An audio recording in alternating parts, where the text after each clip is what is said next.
Como é que o senhor tem visto o púlpito brasileiro, reverendo? Você pegou um assunto complicado, hein? Eu acho que nós vivemos uma das grandes crises no Brasil. A igreja evangélica brasileira, uns púlpitos.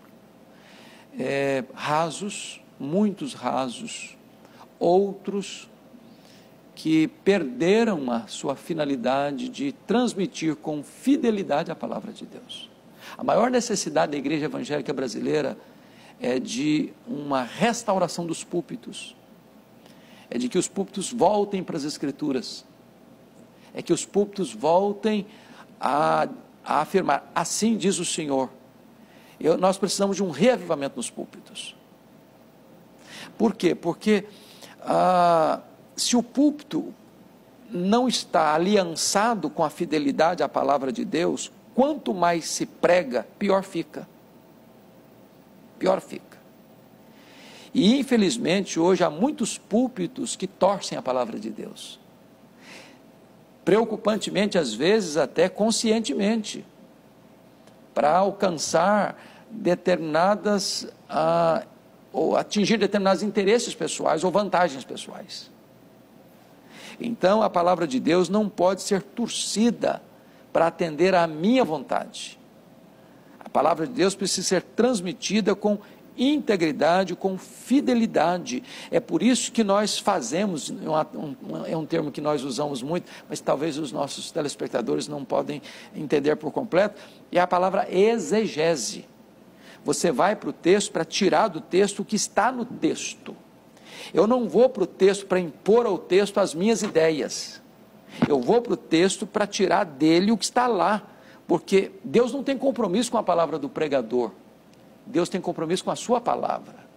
O que tem a promessa de não voltar vazia não é a palavra do pregador. É a própria palavra de Deus.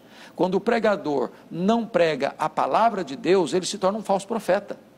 Porque promete em nome de Deus o que Deus não está prometendo, proíbe em nome de Deus o que Deus não está proibindo. Então é gravíssimo. A sua pergunta para mim é soleníssima. Nós estamos precisando de uma restauração, de uma reforma e de um reavivamento nos púlpitos no nosso país. E como fazer isso, reverendo? Porque nós fizemos isso, uma reforma na liturgia, principalmente na parte de música. Eu lembro quando eu era criança, a parte de música era muito desprestigiada na nossa igreja, cantava-se de forma arrastada, né? Os crentes eram chamados de cordeiros por causa do mestre, mestre. Lembra desse? Que é muito bonito, por sinal, mas não é cantado assim, né? Então aí vieram os Vencedores por Cristo e outras bandas e revolucionaram a parte de música na igreja, às vezes até com um pouco de exagero. Há cultos em que tem muito mais música do que pregação, né? Por uma razão. Por exemplo, quando a pregação é fraca, outra coisa é para você preencher esse vazio, esse espaço. Então, você sabe, quando você chega numa igreja, eu prego em muitas igrejas, diversas denominações, eu chego, imediatamente eu tenho um diagnóstico, se esta igreja é uma igreja que está acostumada com o cardápio da palavra de Deus ou não. Quer um exemplo? Você chega, abre o texto para pregar, e leia o texto, terminou de ler, o povo faz isso aqui, ó. Você pode saber que essa igreja não está acostumada com Bíblia. Ela não vai, ela não tem expectativa de que o pregador vai pegar aquele texto que leu e vai expor aquele texto. Porque tem pregador que lê o texto, vai embora o texto, nunca mais volta para o texto. Então, uma igreja acostumada com a exposição da Bíblia, ela vai acompanhar.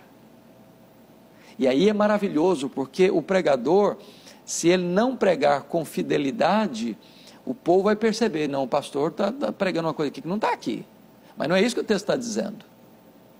Então nós precisamos ensinar o nosso povo a amar a palavra de Deus, expondo a palavra de Deus, para que quando terminar o sermão, o povo não esteja, que pregador fantástico. Não, a questão não é essa, que texto maravilhoso, que verdade gloriosa, que Deus sublime. Então, não vai se encantar com o pregador, vai se encantar com a pregação. Amém, glória a Deus.